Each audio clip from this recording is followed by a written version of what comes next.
அந்த யானையெல்லாம் வளர்க்குறவங்க அந்த பாகன்கள்லாம் வந்து அப்படியே ரொம்ப ஃப்ரெண்ட்ஸ் ஆயிடுவாங்க. யானைகள்லாம் ரொம்ப ஃப்ரெண்ட்ஸ் ஆயிடுவாங்க. அப்படியே அந்த வருடி கொடுப்பாங்க அந்த தந்தங்கள் எல்லாம். அது மாதிரி நீங்களாம் கிட்டக்கு போயிட்டு இது மாதிரி வருடி எல்லாம் கொடுத்தா அது சிங்கம்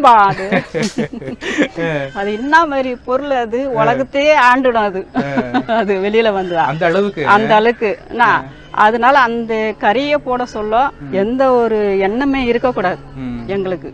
அந்த கறியை ஒருத்தர் போட்டிருந்தா பின்னாடி இருந்து அவர் என்ன பண்ணுது, தண்ணி ஃபர்ஸ்ட் தண்ணி குடிக்கும், இல்லைன்னா வந்து வெளியில இருந்து வந்து ஒன்று கறியை தூக்கும், அதெல்லாம் பார்த்து பூட்டுறாங்களா அப்படின்றதுல எந்த ஒரு பேச்சும் இருக்கக்கூடாது. அது மேலதான் கவனமா இருக்கணும் எங்களுக்கு. அதுவும் வெளியே வந்துடக்கூடாது, எங்களுக்கும் எதுவும் ஆகக்கூடாது. ஒரு நாளைக்கு எத்தனை கிலோ கறி சாப்பிடும்? ஒரு நாளைக்கு ஒரு சிங்கத்துக்கு 7 கிலோ 7 கிலோ 8 கிலோ சாப்பிட்ற பொறுத்த வரலாம். 7 கிலோ 8 கிலோ 9 கிலோ அப்படி போடுவாங்க. எது சாப்பிடுதோ அதிகமா போடுவாங்க, எது கம்மியா சாப்பிடுதோ, ஏன்னா போட்டு போற அந்த கறி சாப்பிடாத மீதி வச்சிருந்தா மறுநாள் காலைல கம்மி பண்ணுவோம். ஆண் சிங்கம் அதிகமா சாப்பிடுமா இல்ல பெண் சிங்கமா? ரெண்டுமே சராவா சாப்பிடும். எதுமா ரொம்ப சீரும் ரொம்ப கோவம் எதுக்கு வரும்? ஆணுக்கா பெண்ணு? ஆணுக்கு தான் வரும். ஆனா பெண்ணு வந்து எப்பவுமே பெண்ணு தான் ஃபர்ஸ்ட்.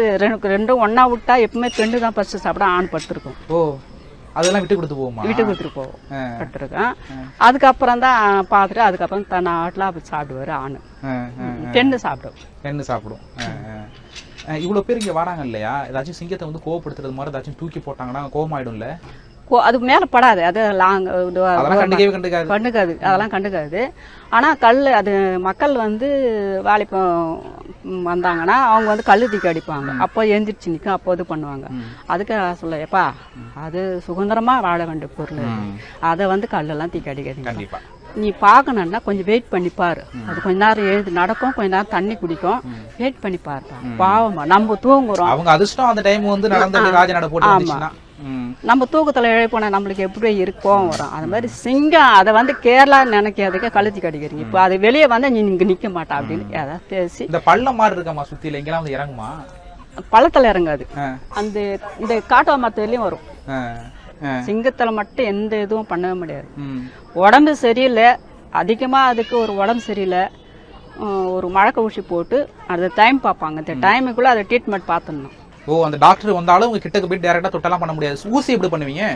ஊசி வந்து அதான் பிஸ்கேஜின்னு ஒரு வீடு இருக்கும், சக்கரம் இருக்கும். சரி, அந்த சக்கரத்தை சொன்னா அப்படி இடிக்கிடும் சிங்கத்தை. டாக்டர் அதுக்கப்புறம் பார்த்து இன்ஜெக்ஷன் மருந்து ஏற்றி அதுக்கப்புறம் டாக்டர்.